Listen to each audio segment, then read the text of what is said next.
How to fix Roblox fail to download or apply critical settings. So if you want to fix Roblox fail to download or apply critical settings, then what you need to do is the first method is you need to uninstall any third-party antivirus such as Kaspersky, Avast, and Norton. If you have these, you just need simply go and uninstall. After uninstalling, you need to go with run, press Windows and R keys together, and then go with search. Under search, you need to search for ncpa.cpl and go with OK. Now go with your Wi-Fi, right click on it and go with properties. From the properties, you need to go with Internet Protocol version 4.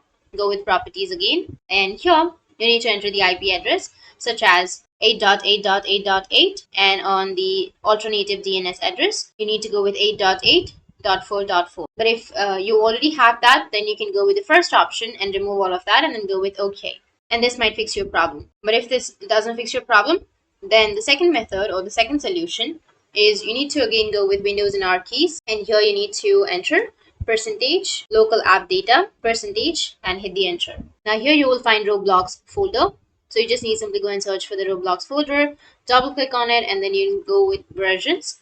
Under versions, you need to go with the version that you have, and then if you scroll down, then you will find an option of Roblox Player Installer. Once you find that Player Installer, you just need simply right click on it and then go with Run as Administrator. Once you go with Run as Administrator, that might fix your problem. By installing as admin, the game will work. Or if that doesn't fix your problem, then the last solution is you need to go with search and search for command prompt, but make sure that you've selected Run as Administrator.